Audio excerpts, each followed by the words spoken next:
In this video, I'm going to show you how to edit your photo and crop your photo to a right ratio so that we can fit your grid on your photo and also help you with the grid on your final drawing. Let's get started. So the first thing that you need to do is find the photo that you want to draw. So let's say this is the photo that we want to use. I want you to go ahead and go to an edit and select crop tool, and you need to choose a right ratio. Ratio is very important because our print is going to be needing to match 18 by 24 paper.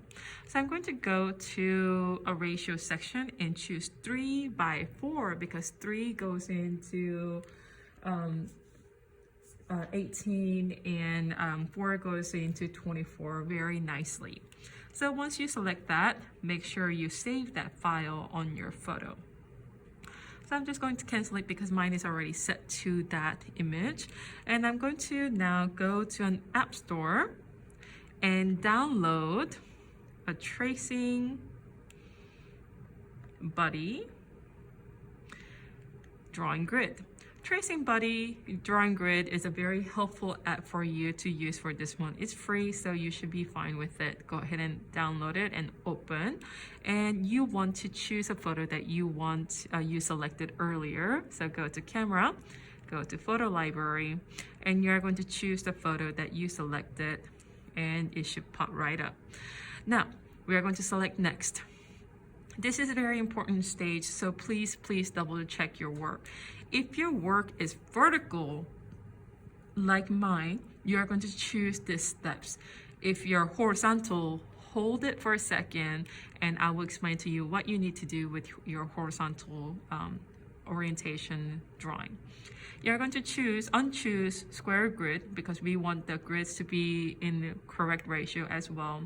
And we want to choose horizontal grids to be 9. And we're going to choose vertical 12. Oops.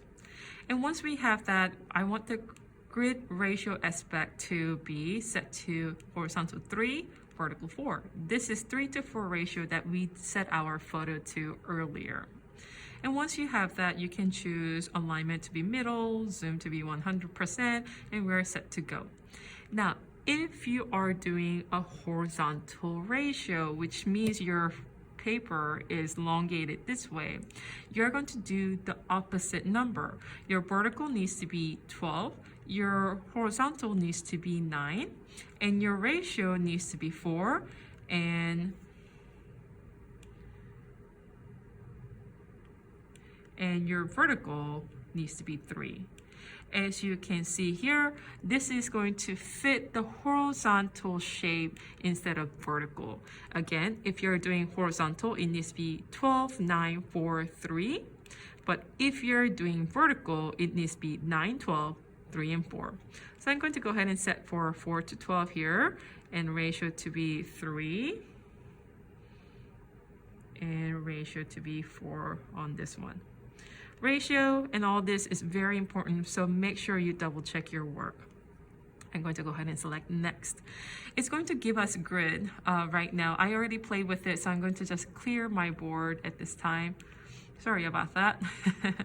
So your grid should be at this time black, like that. And black on black paper is not going to be very visible. So I want you to go ahead and go to Grid and go to Palette Color.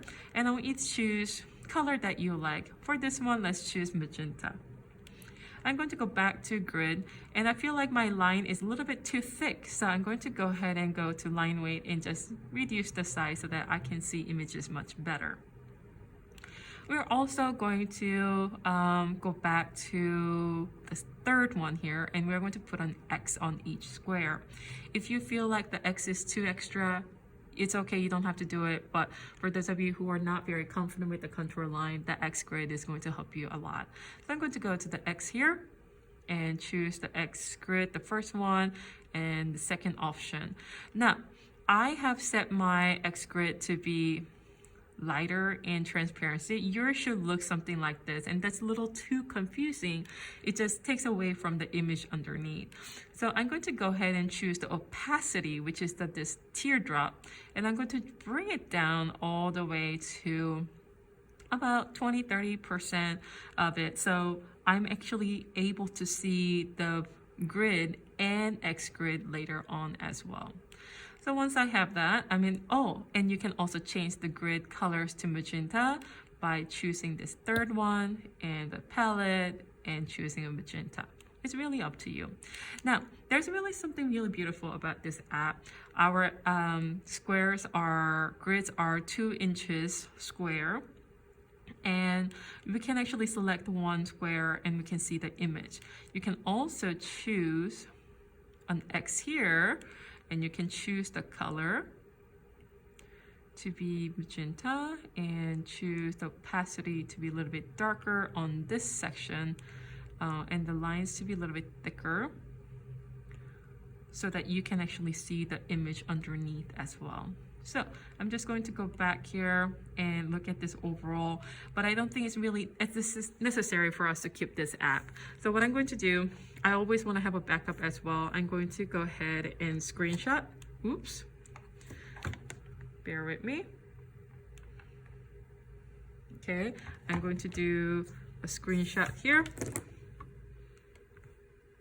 and I'm going to choose that and sort of crop here and there and save that image onto your photo, and we should be having that backup image right here. So let's give that a try.